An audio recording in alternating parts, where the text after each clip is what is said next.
কেউ আছিস না? কারা? আমরা ডাকুর লোক। তা আমি কি করবো?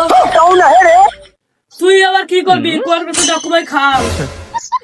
মানে তোর মাথা তুলে দেবো। যা ডাকু ভাই করবে খাও। কয়টি নেবো তো কি ভাও? দ্রুত ভাই কর। আমার বাড়িতে কোনো টাকা পয়সা নেই, আমি খুব গরিব। যা যা ঘরে কি কি আসবে এখন যা।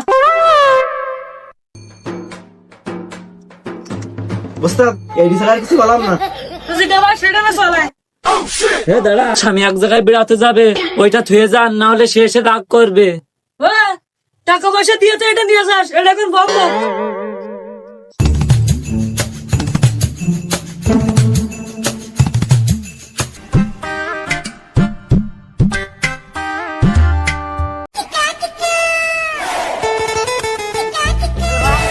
আচ্ছা যা কিছু আসতে তুলে ভাই কর।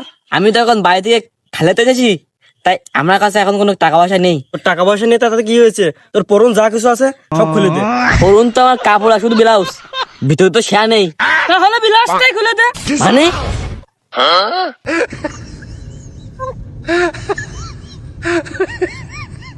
अबे साले এবার যা, এবার কেউ যদি শোনে বল পিছে ডাকুবার লোকে করেছে।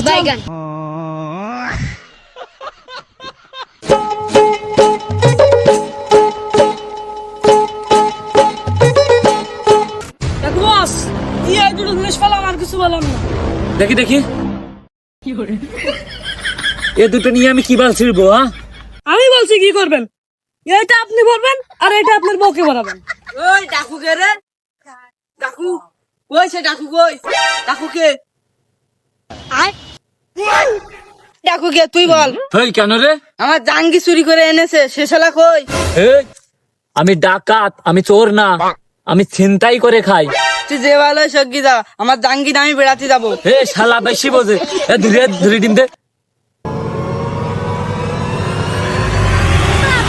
ডিম তো না, এটা একটা ডাব আস।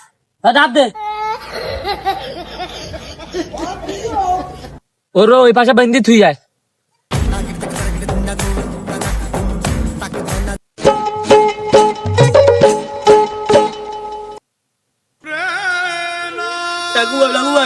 তোমার লোকের কি সর্বনাশ করেছে? আমার ব্লাউজ নিয়ে এসেছে। হ্যাঁ ব্লাউজ নিয়ে এসেছে? তা ব্লাউজ তুই নিয়ে যাও, কিন্তু টাকা দাও আগে। টাকা তো নেই। ব্লাউজের দাম 50 টাকা আর বানি 20 টাকা, সেই হিসেবে তুমি আমার 50টি টাকা দিয়ে 20 টাকা ছেড়ে দিলাম। আমার কাছে তো টাকা নেই। 50 টাকা না দাও 30টি টাকা অন্তত দাও। আমার কাছে তাও নেই। 30 টাকা না দাও 10টা টাকা তো অন্তত দাও। তাও নেই। এই শালি দুরি ডিম দে। আমি কিন্তু সেদ্ধ ডিম খাবো, ভাষা দিয়ে আমার অ্যালার্জি আছে। এ সুসা দে।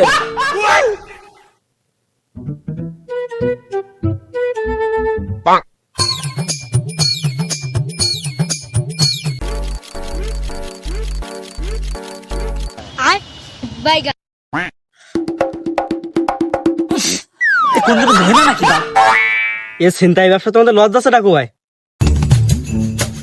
এখন শুনছি ফেসবুকে নাকি প্রচুর ইনকাম, আমরা ফেসবুকে রিলস বানাবো, রিলস বানাই প্রচুর টাকা ইনকাম করব, তাহলে আমাদের আর চিন্তাই করা লাগবে না। Coming soon Daku part 2।